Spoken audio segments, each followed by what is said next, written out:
TET 2024 बाल मानसशास्त्र व अध्यापनशास्त्र याच्या महत्त्वाचे नोट्स या व्हिडिओमध्ये पाहणार आहोत. संकल्पना: मानसशास्त्र म्हणजे सायकोलॉजी हा शब्द सायको अधिक लॉजी या दोन ग्रीक शब्दापासून तयार झाला आहे. सायको म्हणजे आत्मा, लॉजिक म्हणजे विचार. मानसशास्त्र म्हणजे आत्म्याचे शास्त्र, असे science of the solution. Aristotle या ग्रीक तत्त्वज्ञानाने डी ॲनिमा नावाचा एक ग्रंथ लिहिला आहे. यामध्ये आत्म्याचे शास्त्र म्हणजे मानसशास्त्र अशी व्याख्या त्यांनी केलेली आहे. आता आपण काय पाहत आहोत, TETसाठी अतिशय महत्त्वाचा जे पहिला पेपर 1 व 2साठी दोन्हीसाठी त्यामध्ये 30 मार्कासाठी म्हणजे एकूण 60 मार्कासाठी हा विषय आहे बाल मानसशास्त्र व अध्यापनशास्त्र. तर त्याच्या आपण शॉर्टमध्ये ज्या नोट्स आहेत त्याचा व्हिडिओ मी तयार केलेला आहे, तो आता आपण पूर्ण पाहणार आहोत, जेणेकरून तुमचा 100% तुम्हाला याचा परीक्षेमध्ये उपयोग होईल. तर शेवटपर्यंत हा व्हिडिओ नक्की पहा, स्किप करू नका, जेणेकरून तुम्हाला पुरेपूर याचा उपयोग होईल ही माझी गॅरंटी आहे. चला तर मग वेळ वाया घालवू नका, आपण पुढे जाऊया. आता पुढचा पॉईंट काय आहे, ग्रीक तत्त्वज्ञ प्लेटो यांनी रिपब्लिकन नावाचा ग्रंथ लिहिलेला आहे. हा पण प्रश्न येऊ शकतो, ग्रीक तत्त्वज्ञांनी कोणता पब्लिक नावाचा ग्रंथ लिहिला, तर प्लेटोनी लिहिलेला आहे. कोणी लिहिला? प्लेटोनी. कोणता लिहिला आहे? रिपब्लिकन लिहिलेला आहे. मनाचा अभ्यास करणारे शास्त्र म्हणजे मानसशास्त्र, सायन्स ऑफ माइंड असे कोण बोललेलं आहे? मॅकडुगल यांनी म्हणलेले आहे. मानसशास्त्र म्हणजे मानवी मनाचे अनुभव मिश्रित व वर्णनात्मक शास्त्र होय, असे मॅकडुगलनीच म्हणलेलं आहे. आता पुढे पाहूया, मानसशास्त्र म्हणजे काय, तर बोधात्मक अवस्थेचे शास्त्र असे कोण बोललेले आहे? विल्यम हुंट यांनी बोललेलं आहे. म्हणजे या काही व्याख्या आहेत व ते शास्त्रज्ञ कोणती व्याख्या सांगितलेली आहे ते थोडक्यात सांगितलेलं आहे. ह्या नोट्स खूप महत्त्वाच्या आहेत, तुम्ही लक्षपूर्वक हा व्हिडिओ पहा. पुढचा पॉईंट आहे, 1879 जर्मनीतील लाइप्झिग विद्यापीठात विल्यम वुंट यांनी पहिली मानसशास्त्रीय प्रयोगशाळा सुरू केली. मानसशास्त्र म्हणजे अबोधात्मक अवस्थेचे शास्त्र असे सिग्मंड फ्राइड यांनी म्हटलेले आहे. पुढचा पॉईंट पहा, अमेरिकन मानसशास्त्र वॅटसन मानवी वर्तनाचे शास्त्र म्हणजे मानसशास्त्र असे वॅटसन यांनी व्याख्या केलेली आहे. Psychology is the science of the human behaviour असे त्यांनी बोललेलं आहे.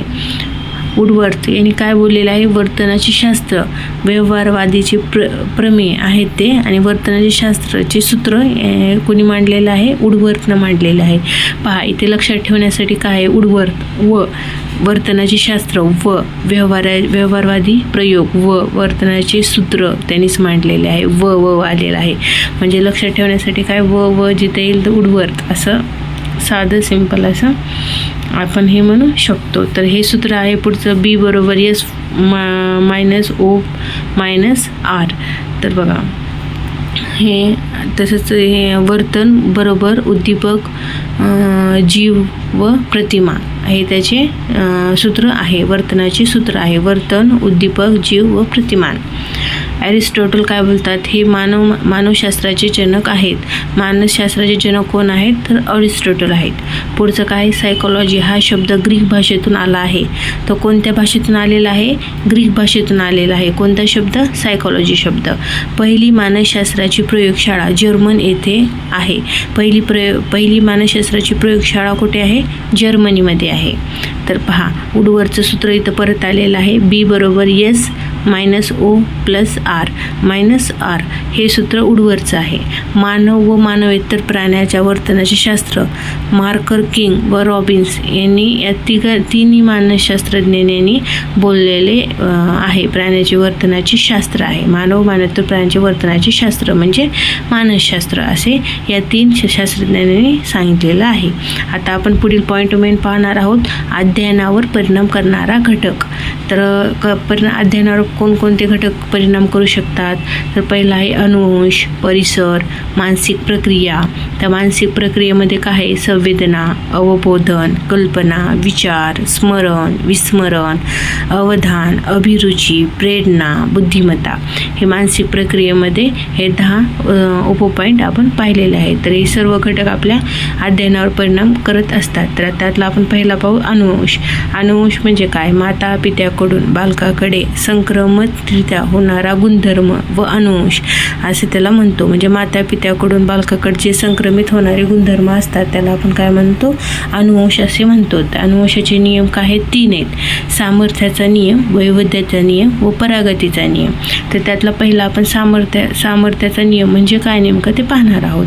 आपण एक एक कन्सेप्ट एकदम क्लिअर पाहू, जे तुम्हाला कन्सेप्ट इथेच क्लिअर होऊन जाईल. तुम्ही एकदा जर हा माझा व्हिडिओ ह्या नोट्सचा पाहिला तर तुम्हाला मानसशास्त्र अध्यापनाचा बघायचेही कुठल्या दुसऱ्या नोट्स बघण्याची सुद्धा गरज पडणार नाही आहे.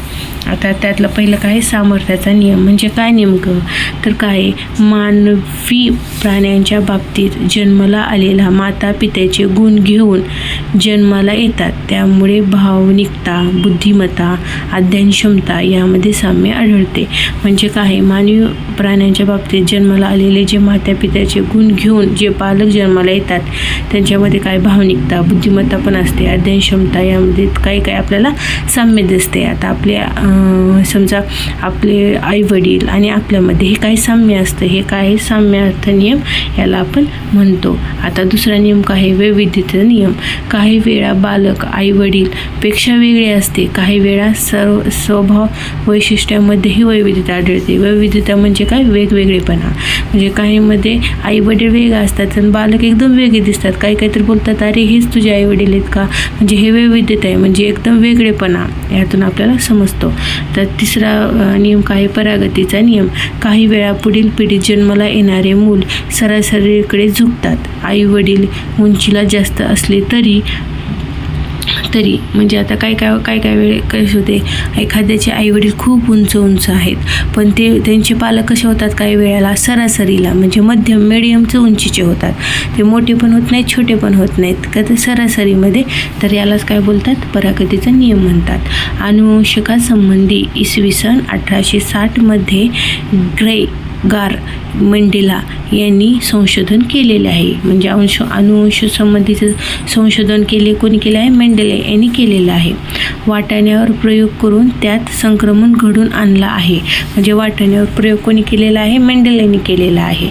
त्यांच्या मते 50% जैविक वारसा आईवडिलांकडून व शेजाऱ्याकडून 25% वारसा, आजी आजोबाकडून उरलेला वारसा व पणजी पणजोबाकडून अन्य पूर्वजाकडून प्राप्त होतो असे काय बोलतात, मेंडेले असे बोलतात. आता आपण पुढचा मेन पॉईंट पाहूया, परिसर, एन्व्हायरमेंट. डॉक्टर हेवर्ड व वॅटसन अनुवंशापेक्षा परिसराला महत्त्व दिलेले आहे. पहा, तर आता डॉक्टर हेवर्ड व वॅटसन यांनी अनुवंशापेक्षा कशाला महत्त्व दिलं आहे, परिसराला महत्त्व दिलेलं आहे. तर याच्यामध्ये काय आहे, आंतरिक जन्मपूर्व व बाह्य जन्म उत्तर म्हणजे परिसर असे 2 भाग यांनी सांगितलेले आहेत. तर त्याच्यामध्ये काय आहे पहा, मानसिक प्रक्रिया.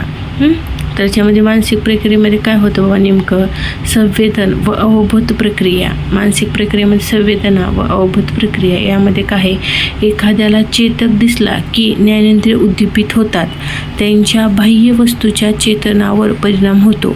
चेतकावरील हा परिणाम मज्जातंतूमार्फत मेंदूकडे पोहोचविला जातो. बाह्य उद्दीपकासंबंधीची मानसिक प्रक्रिया म्हणजे संवेदना होय.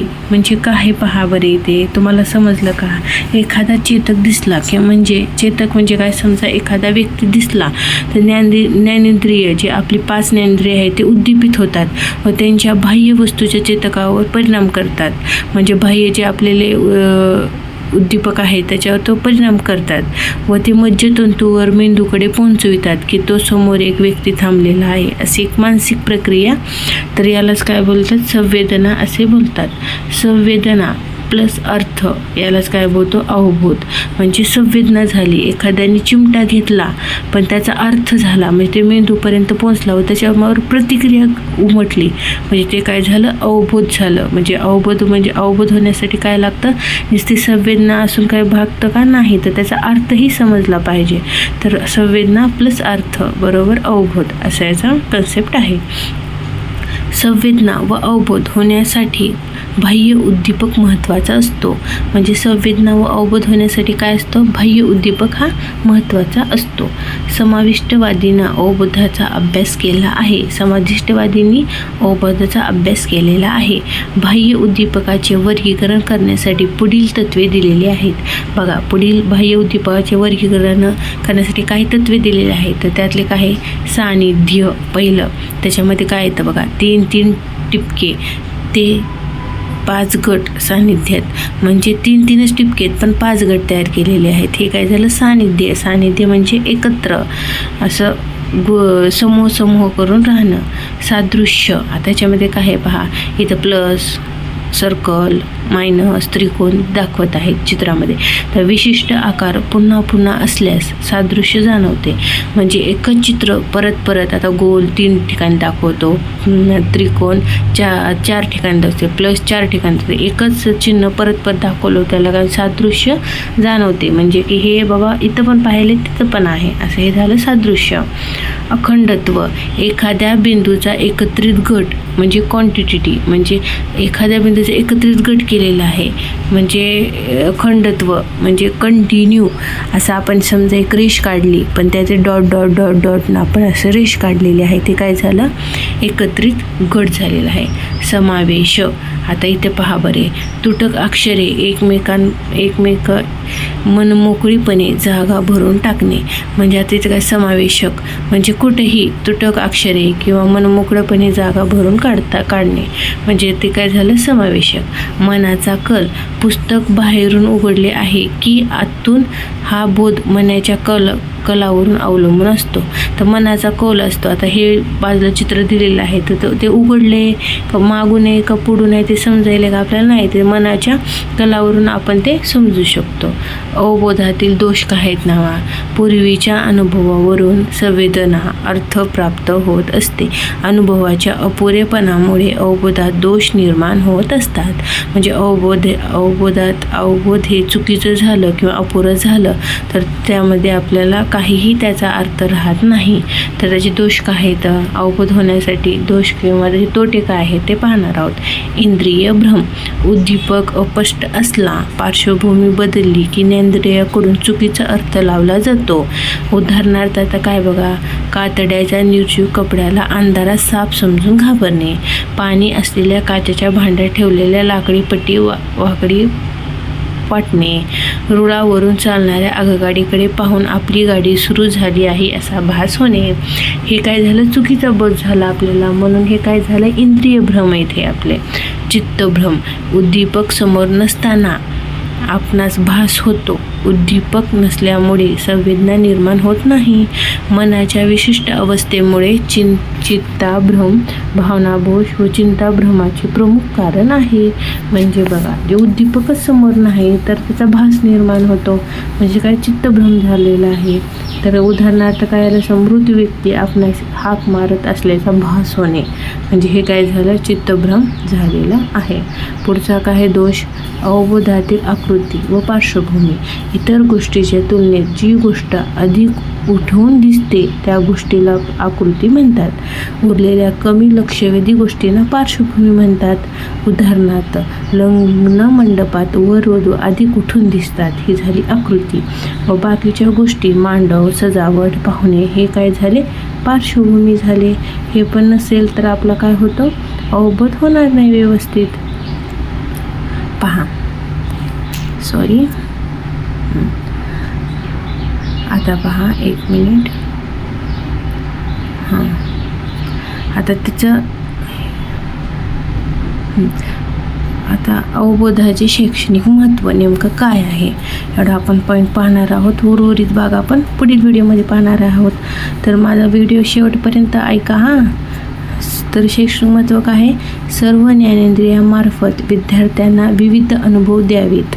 म्हणजे सर्व ज्ञानेंद्रियामार्फत विद्यार्थ्यांना विविध अनुभव देता यावेत. म्हणजे ज्ञानेंद्रिय कोणते? आपले 5: नाक, डोळे, त्वचा, कान, जीभ हे काय आपली ज्ञानेंद्रिय आहेत. तर या सर्व ज्ञानेंद्रियामार्फत आपण अध्ययन करताना विद्यार्थ्यांना अनुभव देणे गरजेचे आहे.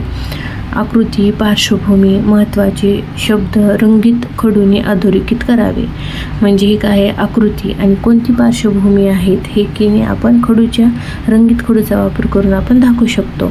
प्रत्यक्ष अध्ययन अनुभव द्यावेत. म्हणजे एखादा पाठ असेल तर त्याचा प्रत्यक्ष अनुभव देऊन विद्यार्थ्यांना शिकवलं तर ते त्यांना जास्त लक्षात राहतं. ज्ञान द्यावे. कविता पूर्ण वाचावी मग भागांश शिकवावा. म्हणजे कविता शिकवत असताना सुरुवातीला काय करायची? पूर्ण त्याचं कविता वाचून दाखवायची. नंतर एक भागात त्यांना समजून सांगायचे की जेणेकरून त्यांचं अवबोध ही संकल्पना क्लिअर होईल. म्हणजे त्यांना सर्व गोष्टी समजतील. 5वं काय? शैक्षणिक साहित्याचा वापर करावा. शैक्षणिक साहित्य तर खूप महत्त्वाचं आहे, व्हेरी इम्पॉर्टंट. हे काय झाले? त्यांचे शैक्षणिक महत्त्व झाले. यामुळे अवबोध होण्यास विद्यार्थ्याला खूप मदत होईल. तर हे शैक्षणिक महत्त्व पण आहे, तसंच आपण ह्याला फायदेही म्हणू शकतो. तर आता आपण काय पाहिलेलं आहे? आपण अवबोध पाहिलेला आहे, मानसशास्त्राच्या व्याख्या पाहिलेल्या आहेत. तर वरील आपण इत्यादी ह्या गोष्टी आपण पाहिलेल्या आहेत. तर इतर भाग आपण पुढील व्हिडिओमध्ये पाहणार आहोत. पुढील भाग पाहण्यासाठी माझ्या चॅनलला लाईक करा, शेअर करा, सबस्क्राईब करा. जेणेकरून आपल्या TETसाठी हे खूप महत्त्वाचा पॉईंट आहे, जे आपल्याला फडके प्रकाशनमध्ये मानसशास्त्रामधील महत्त्वाच्या यातील नोट्स आहेत, शॉर्ट्समधून केलेल्या नोट्स आहेत. तरी माझा व्हिडिओ कसा आवडला तर लाईक करा, शेअर करा, कमेंट करा. थँक्यू.